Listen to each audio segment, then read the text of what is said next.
Well, good evening, everybody. Thank you for joining us on our March Naturalist 101. My name is Stephanie Chewning. I'm the Education Coordinator here at 100 Miles, and we're so happy for all of you to join us. We do want to give a special thanks to, obviously, scrolling before we started was all of our education and event sponsors, so that, and then especially our members, because we are a member-based organization, so we can't really do anything without our membership. So we're really excited that you guys are here tonight. So tonight, we are going to talk all things Cumberland, or my version of a history of the Cumberland Island. So before I worked with 100 Miles, I worked for an organization that brought school kids and adult groups over to Cumberland for day trip programming. So I probably taught tens of thousands of people over there. So Cumberland was, we have so many amazing spots, but probably one of my first loves. But now I don't have a favorite island, but back in the day, it might have been Cumberland. All of that. So we need to orientate ourselves first to where we're talking about on our coast. So yes, we have all of these beautiful islands. Today we're up at the far end of our coast in Savannah, but we're going to talk about the complete opposite end of our coast. So Cumberland Island is the most southern island on the Georgia coastline. It is also the largest island on the Georgia coastline. It is 18 miles interior, but how the beach runs, the beach is about 20 miles. So this is the largest stretch of undeveloped land on the eastern seaboard, so beachfront. So I'll have to make sure I have all those caveats in there. And the Satilla River flows out to the north of it, and then the St. Mary's River flows to the south of it.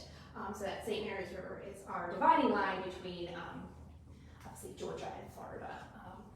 And pop quiz, the headwaters of the St. Mary's River come from? Okefenokee, excellent. Which, another really special place on our coastline. If you have not been there, I'll plug that place too. So that is where we're located. A little satellite view of it. It is a barrier island. Barrier islands, by definition, are sand islands that are a block between the oceans and the mainland. So literally a barrier. And so their formation helps control wave and storm activities before it goes further inland. Between the dunes, the marsh, and even the forest will help control energy with those storms, and hopefully less will happen. In a perfect world, Cumberland is what a barrier island should look like. It's one long thing. It tends to be a little skinnier on its north end, fatter in the middle, and then this one even so much, it kind of looks like a turkey leg. It gets a little narrower, and you then form a spit as the sand moves southern. But just like a lot of our other islands, especially here in our north coast, there's a complex of islands. There's islands sitting in front of other islands. Little Cumberland actually sits here at the top of it, and there is a little creek. It's hard to see in this, but there's a little fancy Christmas creek runs through and divides the two islands. But the sand does kind of extend in front of it. So most of us are familiar with how Cumberland is today. It is a national seashore, so it's part of our national park system, so it is run by the federal government. And so this is a park map. So as you can see, you can come over to the island and explore. There are trails all the way up and down the island. There are many different campsites on it, but it is a ferry-only island. There are a few spots for private recreational boats, but majority of people go over there on ferry, and the main ferry comes out of St. Mary's. It goes up the St. Mary's River and docks down here at two different spots. So most people, and if you're joining me on Saturday, end up just seeing this bottom part of it, but even though it doesn't look like you're seeing a lot, you're seeing so much. All of the different habitats and a whole bunch of the history we'll talk about today as well. But if you are a braver, adventurous camper, you can hike up to all these other camp spots and get to see way more of this beautiful island on it. So, just like many of our islands on the coast, the indigenous people date back before we even had written word and before we actually know what they were called. So back to the shell ring time, so over 4,000 years ago, we know there is record of indigenous people living on this coastline of that. The ones we first start to hear about with European explorers are the Timucuans or Timucuans, depending on your pronunciation choice. They are the first ones we really hear written about from the Europeans on that. So these are just obviously European depictions of what they thought they were like. And this is, I cannot ever not use this picture. It's like an alligator with a giant log. Like if they really did this, it's pretty amazing. But they used Cumberland because it was a bigger one. They actually had more established archaeologists have found larger villages that have been on that island. There would have been middens from this culture, so trash dumps would have been found on Cumberland Island as well. And so unlike some of the other southern sea islands in Georgia that they think they just visited seasonally for food resources, they do think there was more permanent residence on Cumberland Island, partly probably because of its size as well, being like that. So this is the British, before the British, the French and the Spanish also had been on there. There were missions there just like every other. They don't know where the missions are on Cumberland. I know it's been, they don't know where they are on most of the islands except St. Catherine's as much. But we're going to fast forward to that time because Cumberland being in between, being close to Florida and being Spanish, also was kept a little deserted too by Europeans because it was debatable lands. And so you had James Oglethorpe come in as Savanians here. Look, you know lots about him. So obviously finding the colony of Georgia in 1733. So these two gentlemen should also be familiar to my Savanians. Chief Tuna Tamachichi and his nephew Tuna Howie did help as guides for James Oglethorpe, but they come and play on his trip down the coast and actually going to Cumberland Island, and then they also went back, Tuna Howie went back to Britain and actually met with Parliament, but he also had time with one of the sons of the king. And their theory, the stories go, is that in that meeting, the prince taught him how to tell time. Also, he taught him how to recite the Lord's Prayer and did that to Parliament. And so when they returned to the Georgia colony, and they actually asked for Cumberland to get that name. Before that, it was known as Highlands by the British. So Cumberland comes back to because as a prince of England, you get a title. And obviously his title was Duke of Cumberland. So that is where the name comes from. So it all comes back to that relationship with James Oglethorpe. James Oglethorpe also supposedly had a hunting lodge on that island at some point. They have an idea where it is. There's no real proof exactly where it's located, to my knowledge. And his hunting lodge also relates back to the Duke of Cumberland. Because when you get a title, you also get land, and his land was named Dungeness. So the name Dungeness relates to that. And so the name Dungeness, you're going to hear a lot tonight because we like to repeat and use those names. So that's where that term comes from. There are no Dungeness crabs on the Georgia coast, which is often a question. So we go from colonial times to right after the Revolutionary War is the next big changings of how Cumberland is. So Nathaniel Greene, who's in the top photo, he was a Revolutionary War general. He was worked with George Washington, and after the Revolution, there wasn't a lot of money, and he spent a lot on his troops, and that was pretty common during that time. So instead, he was deeded land as his gift for his service. So he was deeded land up here near Savannah, a plant area called Mulberry Grove, and that's where he moved to. But at the same time, he looked at Cumberland as a source of timber, because this is also when all our sea islands, they were starting to build boats and new navies and shipping that, and this live oak timber, as I'm sure you've heard, was very important. So he thought a way to make money was, and so he bought land on Cumberland.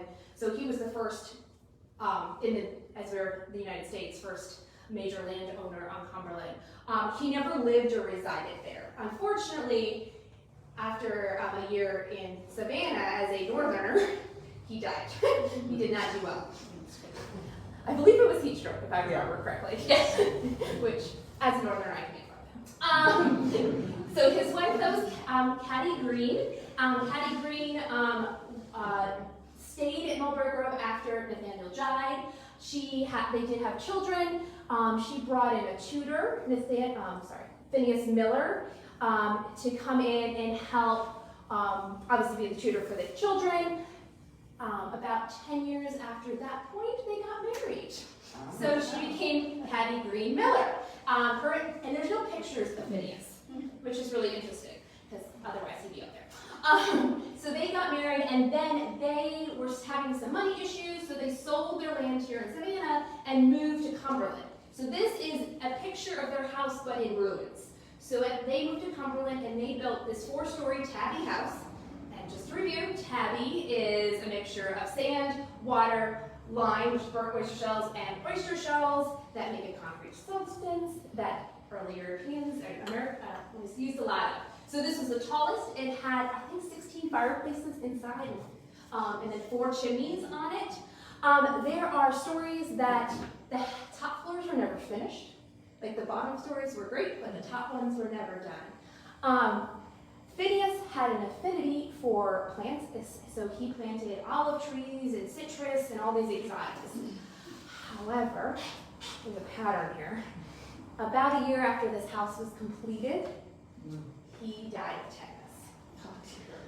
So Patty continued to live here, and Louisa Shaw was her daughter that she liked. So she also inherited it. So she had 2 other daughters and a son. Her 2 other daughters, when she died, only got $1. So there's some stories there I'd love to hear. So this house was also known as Dungeness, and this was on the south end of the island, in the region that we showed where most people go. And they built it here.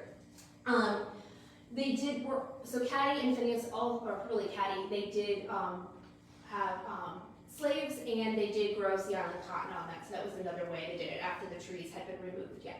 When is that picture from? This is actually from the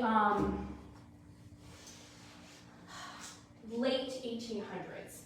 So, because we're going to get to a story that this relates to the next big family. So because this became a tourist attraction.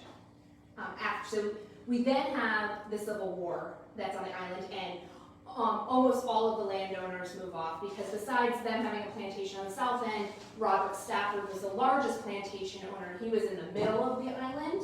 At the height of his, he had over 300 enslaved people on working his cotton. He didn't really want to leave the island of it all, but he did eventually during that. And after the war, Sherman originally said the Sea Islands were for the former enslaved people, and so a lot of freemen did move back to Cumberland Island. Robert Stafford was not happy about that. He wanted his land back. Of course, he eventually did get his land back on the island. So at this point is when this picture was taken, because you had freeman communities more up at the north end of the island. This would have been the south end. But people were starting to do pleasure cruises. The train at that point came all the way down to Brunswick, so people get on boats and you'd ferry over. Sounds very familiar to what we do today. We'd ferry over and see the ruins of this. We believe this burnt down sometime during the Civil War. It could have been lightning, as lightning is fire is a big thing on there. But obviously tabby doesn't burn, so it was still standing, so people would come. Well, that led to our next major landowner. Because now we're in the Industrial Revolution. We are now in the time of the Gilded Age, where rich northern industrials are now looking at our coast. And again, all over our coast we have different northern industrials coming and buying up hunting retreats for winter to escape the north. So this is where the Carnegie family is. And I'm saying Carnegie on purpose, not Carnegie, because that is how the family says it. So the Carnegies come from Pittsburgh. They make their money in steel, horrible air quality in Pittsburgh at this time. So all trying to escape that. So this is Thomas. He is the youngest of the 2 brothers. You have Andrew, who is way more well known. He was the first one. He was the face of the company. He was the speaker. However, Thomas was right there with him. He wasn't think he was 6 or 8 years, I can't remember exactly, but he was a fair bit younger than him, but he worked really hard, all of that. So they were looking for their escape from the winter, and they knew about these beautiful ruins and people coming down here. Lucy had also, his wife, who's back here, Lucy, his wife also had spent time down in Fernandina, which is the next island down, or Amelia Island. So they came down here, and just like any good husband, he bought some land, because she wanted it. So they originally only bought 4,000 acres of the island, but by the time Lucy died, she owns 90% of Cumberland Island. Wow. So what happens with them, as you can see, they're brood. They had 9 children. So this is actually their second house. The original house was more in the Queen Anne style, it had turrets, it was smaller. Guess what happened right after the house was complete? He dies. Case in point then, don't buy land or build houses on Cumberland Island. So that's also why Thomas is not nearly as famous, because he died in his 40s. Right, so he didn't have the legacy aspect of being able to donate his money and do colleges and libraries and all the things that his brother was able to do. 59 rooms. So this is back to it. Lucy decided the original house was not grand enough because instead of just doing a couple weeks, like 6 weeks is what they were doing, she decided to live there for longer, make it her primary residence, because she didn't have to be in Pittsburgh anymore because she didn't have a husband. So she redid it and built this. So it was 59 rooms, gorgeous estate, gardens everywhere, very lush, and had all of her children. Because of that, she needed to entertain these 9 children. So besides having governesses and having a tutor for her kids, if they could have it, they had it. So they had an indoor building that had a heated swimming pool, also had squash courts. They were huge hunts people, yeah. So they had horses and hunting dogs, and they would hunt. So they also in that building they had like a billiard room. They also did quite a lot of entertaining. So when people came, they didn't just come for an evening, they came for days or weeks or months. So they also, in that extra building, they had rooms for the single men because they weren't going to stay in the main house with their daughters. But because of that, they had a barber shop in there because again, this is the time where you change to go to have breakfast, to go for a walk, to go riding, to go swimming, to have tea, and then of course, fancy dress for dinner. So they had a 9-hole golf course, which they had their own Scottish pro who designed St. Andrews, for those of you who are golfers over in Scotland. He came over, he started building it, he actually fell off a horse and died. So don't build anything, isn't it? And then his brother came and finished it and all that. They had carriages, and then when cars came out, they had all of that. They had every type of boat and yacht, so all of that to raise their lifestyle. So they had this main building, but they also had over 200 outbuildings as well that was built in order to support this. So they had a dairy, they had cattle for food, they had pigs, they had a place where they just made bread. She built a power plant on the island. So St. Mary's, the mainland town, did not have it, but they could see the house all aglow. Later on, they also had ice-making facilities there. So they used to ship ice down, and then they didn't have to do that anymore. There was a building that's still standing, that's now full of bathrooms. That is where all the laundry was done, to do all those clothes and to do all those sheets. So at the height of it, there were also 300 employees on the island to allow them for their lifestyle. So those of you who've seen Downton Abbey, you know about all the house staff that would have been there, but to give you an idea of all of the staff, gardeners, drivers, boat captains, all of that stuff. So lots of things. But as her children aged and got married, she didn't really want them to leave her. So as wedding presents, she started building additional houses on the island. So these are pictures of all of the islands, all the houses at different, obviously there are different ages of it because not all of them exist, all but one of these exists today. So I'll start here. This is the cottage. The cottage was actually located right near Dungeness. There's actually a polo field. I forgot, there's also a polo field This was across the polo field from the main house. This one did burn down. This was originally built for the island manager. So William Page was originally the tutor, and then when you have that much estate and that many employees, you need someone to run it. So William Page was that man. But when he got married, Lucy built him a house. Isn't that kind? So this is the Grange. This is also right near where the Dungeness ruins are today. Later on, though, her daughter Florence took over this house, and of course she remodeled it because it had to be better for her. So that one's there. This is the famous Grayfield Inn, or Grayfield. So this is still a bed and breakfast on the island. It's the only bed and breakfast on Cumberland. It is privately owned, and it's in the Ferguson family. Quite spectacular. This is Stafford Place. So it might sound familiar. We had the plantation owner, Robert Stafford. Well, Lucy ended up buying all of his holdings and bought his house as well. However, his house burned down in the early 1900s, and it was rebuilt. But of course, we keep the names, because we don't. So this is built by Lucy, but has the name of the former landowner that was there. That'll make sense? Yeah. And then this one in this corner, this is Plum Orchard, sorry. Too many things in my head. This is Plum Orchard. Plum Orchard is probably the closest of what Dungeness would have been like. It is owned by the Park Service, and it is open for public tours. And it is kept as historically accurate as possible. However, it is 6 miles north of where the ferry drops you off. So it is very difficult to get up there just walking and get back to the ferry in a single day. But there are ways to visit this house. We can talk more about that. Okay.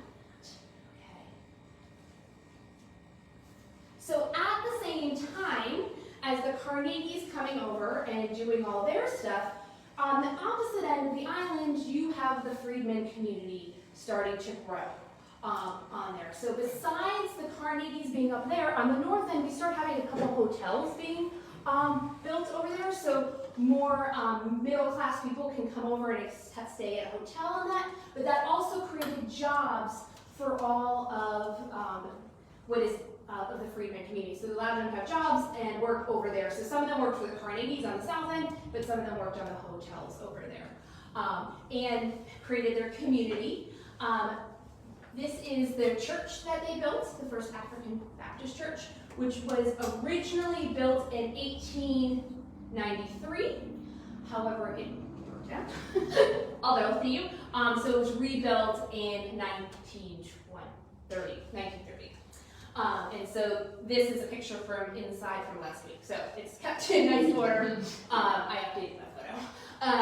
The pews, though, are reproductions. They are not, but they have the original ones out of there. But it was not just a place for worship. It was also their schoolroom. It was community reason. This is, epicenter of their culture out there. This building, too, is from the last of the freed that community to live out here. This is Beulah. This was her home at the very end. Beulah was the last of that community to be out on the island. She was born on, and I'm going to totally cheat and look at what year she was born, 1905, on the island. She actually went to school in Brunswick and then actually taught in St. Mary's. She came back to Cumberland when her sister dies to raise her niece. But she was the granddaughter of Primus and Amanda, who were one of the first landowners, free black landowners on the island that were there. So partly why that community changed is what happens later on. So once the Carnegies kind of closed down and didn't have the big estates that they once had, and the hotels on the north end closed, you lost a lot of jobs, and that is why a lot of people moved off the island, because there was not work on the islands, which is a common theme along our coast with the end of these freedmen communities, or the Gullah Geechee communities on a lot of these islands. So in 1972, Cumberland becomes a national park. So this did not happen overnight. There's actually a nice big book you can read about how this all happened. But in Lucy's will, she said that her kids could not sell the land. So she had 90% of the island when she died. Well, by the time her last child died, and it was in the grandchildren generation, there were 14 major plots of land, and some of those kids had no money and wanted to sell immediately, and some of them had no impression to sell, and then some of them did want the island to be preserved as it is now as a national park. So quite a lot of work was done by the Nature Conservancy and then the Mellon Foundation to buy up different properties on here. And that's how it became a national seashore, because it really got the head because there was a man named Charles Fraser who was the founder or developer of Hilton Head. He bought one of the plots of land from the descendants and wanted to build an eco version of Hilton Head, because obviously there's no roadway, but he had a plan to build a causeway to Cumberland. So that was really what spurred, and as soon as he saw the writing on the wall, he did sell his land. But that strip, if you've been there, is where the campground is. So the original sea camp house was built by Charles Fraser.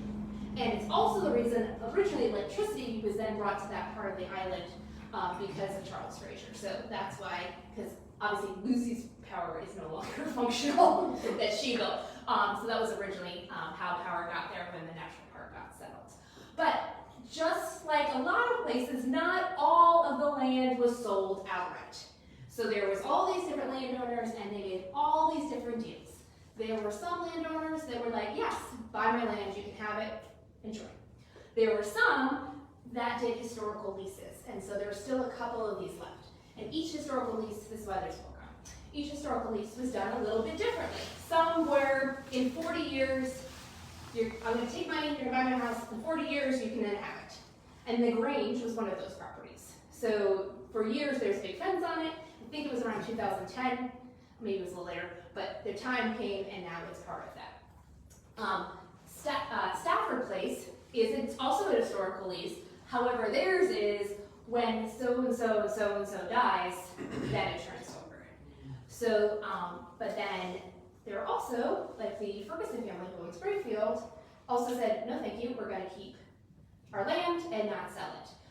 And this deal was also offered to those private, that 10% that was not Cumberland owned either, and a bunch of those, some of them, there were smaller properties, but some sold and some kept. So there is still private land within the Park Service, which is true to almost every national park if you actually look, that there is still private land within them. So moving on today, this is what most people go to see. So this is the state that Dungeness is in now. It burnt in 1959, so in between, so Lucy died in the early 1900s, and she, at that point, her kids all had their own houses, so her main house was closed up. And the kids went through it, don't get me wrong. They took out all the furniture, all whatever they wanted out of it, and it was closed up. It was used again in the 1930s for a wedding, but after that it really wasn't used. So, but there were still on the land, there were plenty of caretakers out there, but in 1959, there were a couple incidents that happened on Cumberland. First was, poaching was a big problem, and a poacher was shot. And so the story that is told is that that poacher came back and punched a hole in their yacht, because there used to be a big yacht that stood up on the docks, and it sunk. And then on a stormless night, burnt the mansion. Yes? What were they poaching? Oh, deer. Oh, I see. Deer, turkey. Yeah, basically poaching is just hunting on land you're not supposed to hunt. Yeah. I mean, people still poach on What jungle. we're finding. Yeah. I mean, it's still an issue on like jungle deals with people hunting when they're not supposed to. I should probably. So it burned down. There were people on the island. There are actually pictures of this. If you go to their museum, they actually have like snapshots of it on fire. So that was 1959. So you have a bunch of years before the Park Service has taken over. So they don't have the funds. They still don't have the funds to actually rebuild this structure. The only thing they really do is they go in every couple of years and remove vines and stuff growing on it. And also in this picture you can see there are some now support black I-beams that are put in to support what is left. Because the structure of the house was originally built out of Georgia brick, tabby, and then covered in granite stone. So again, the outer walls aren't burning, but all the internal woods and stuff like that have gone out of that house. The other thing that's left behind from the Carnegies are the horses, and that is one of the big reasons for people to come visit, are all of the horses. And so for years, we were told that it was in Lucy's will to say when she died to release her horses. Well, I think it was like 6 or 7 years ago, we actually got to see the will. It doesn't say that. However, probably she said it so much it became, when I die, release my horses. So people are always asking, how do you know they're Lucy's? How do you know they're not predating that from the early Europeans, like the horses out in Assateague and Chincoteague, those wild ponies? They've been tested. We know they're the stock that they come from. Lucy's generations of horses on there. And because of that, the horses out there are considered feral and not wild like the other ones. So really, the Park Service can't do anything with them. They just count them. And they really have a carrying capacity of about 140 on the island on that. Excellent. Other bigger news, we cannot talk about Cumberland without talking about John F. Kennedy Jr. and his wife, Carolyn Bassett. So this is the outside of the church I showed you earlier. So this is the African Baptist church that's out on the north end. Not very spectacular for this couple of the time. However, it was all about privacy. I mean, we're dealing with it even more today with paparazzi and that, but they weren't that couple. They were good friends with the Ferguson family, especially Gogo. So they were able to rent out up to the bed and breakfast. Gogo helped arrange the wedding. They had it up here at the church. At that time, you could also buy all the food tickets, is what I've been told, and so nobody else could just come over for a day. So all those were gone because the island has a limit of 300 people a day in the Park Service, so it's really easy to max out all that. But probably a pretty famous thing that happened up there. So now I'm going to switch gears for a moment and go to more, so we can hear about the history of how it shaped the island, but we'll talk a little bit more about the natural history of it. So this chart is too long to be there, but this is a cross-section of a bare island. So this side starting from the marsh side or the western side, and you're seeing all of the zonations of the different communities, and then it goes back up here because the climax or the middle of our islands are all maritime, dominated by our live oak trees, and then all the way out to our beaches. Cumberland is fantastic because as you walk across it, you get to see all of these zonations, which in a lot of our more developed islands, we're missing a lot of these different zones and habitats. So it does give an excellent idea of all of these different zonations and talking about the importance of all of these, our habitats. Our salt marshes here in Georgia, we are blessed with an abundance of very productive salt marshes. These are the first line of filtration when our rivers and our estuaries.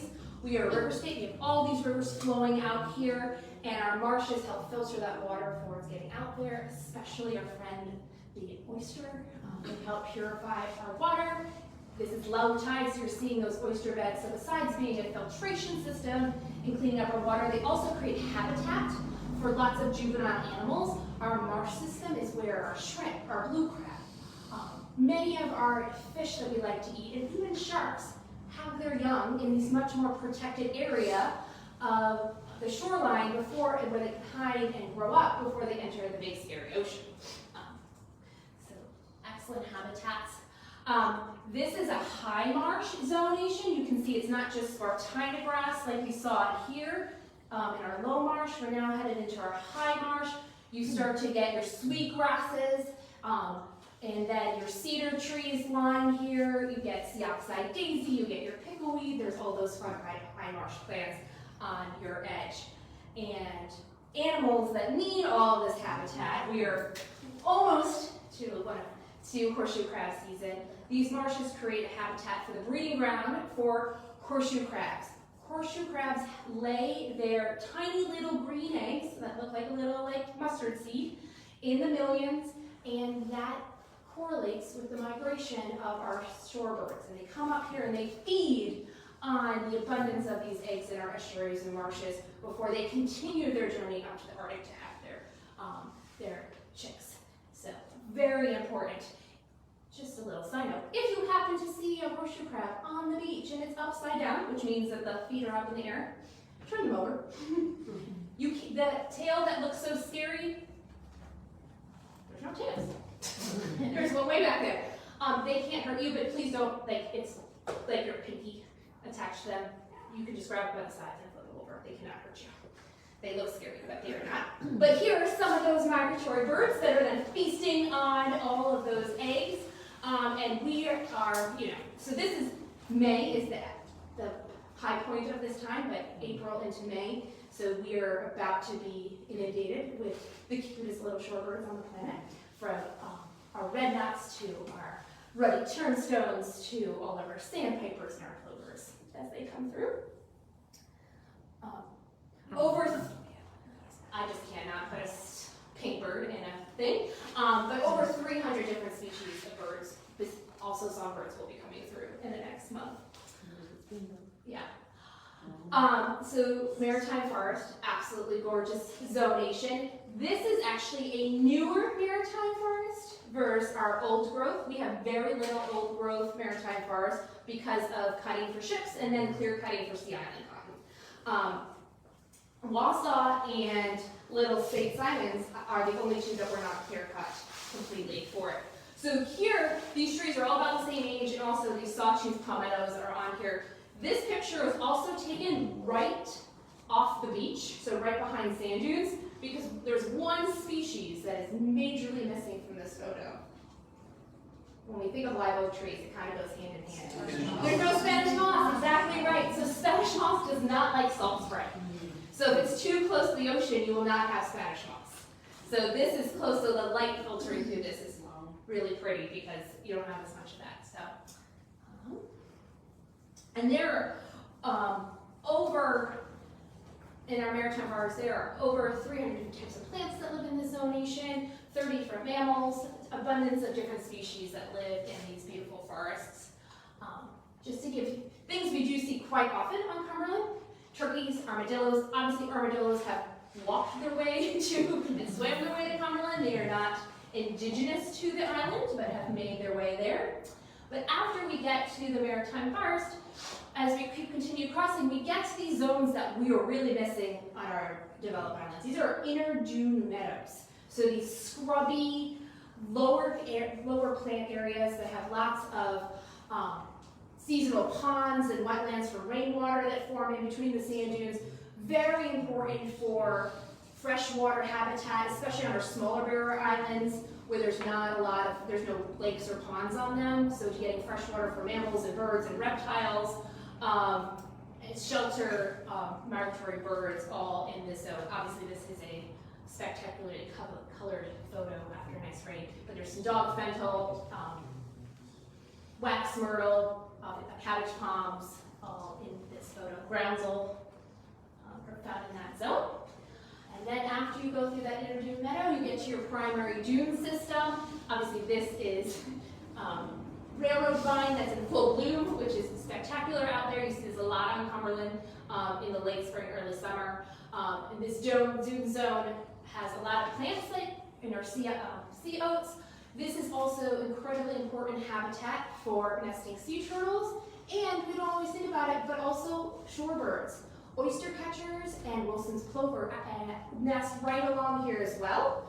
Their eggs are so well camouflaged, we often miss them. And then also this dune range, you'll get least terns will also nest in this habitat. So it's not all about the sea turtles. And then in the fall, that same habitat starts blooming with different things and is part of a different migratory. It's our butterfly migratory. So in the fall, we have thousands of butterflies that come through the dune system, feeding as they head down to South America. So 2 different times, very important for different species. And then our longest undeveloped beach is the last here. And I'm sure most of you are familiar with the incredible tidal range we have here on our coast. Between 6 and 9 feet. So Cumberland is very dramatic on that beach.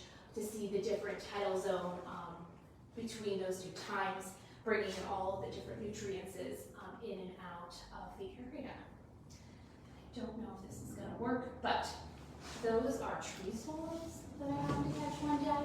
Hundreds of tree swallows. These are your friends. They eat sand nuts. But they were just hanging out there. But it was, yeah, we love that.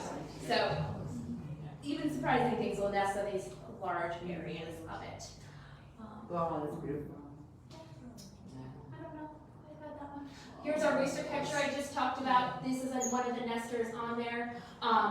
Here in Georgia, we do try to catch them as juveniles before they fly, and we ban them, and so we can find out a lot about that. Georgia GNR, actually, Tim Pies, that picture, does this work. There's places to record those to see about site fidelity, how many chicks we're having, because this is a species of concern. Their numbers have, because of where they lay their eggs, have a hard time when they're young, especially we get more of these predators on our beaches that we can get very young. They're called oyster catchers because they eat oysters. They use that really long bill to actually pry open oysters and eat them.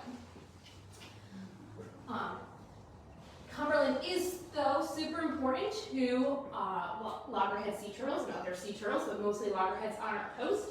Again, there's no development on the island, so you don't have light pollution on the island, you do have it off of it, but you have all that natural sand dune, good habitat for it. So these are just an example of how many nests were laid on Cumberland over the last couple of years.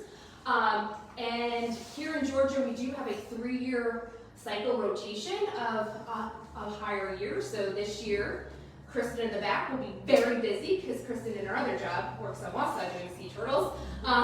But we're expecting really high numbers on Cumberland. Every single one of those nests that is laid in Georgia, not just on Cumberland, is marked. So a biologist, a volunteer, somebody is patrolling the beach every day on every beach in Georgia and then locating that nest for research. So that's how we know some pretty important stuff. So, and according to the data I read, they get between 25 and 30% of all nests happen here. Kristen, you agree? Okay, I'm okay with that number. Perfect. Excellent. So that is just a little bit about one of our many barrier islands here on the coast. I hope you enjoyed it. So I am going to say goodbye to those of you online. Thank you for joining us, and we hope to see you in another program soon.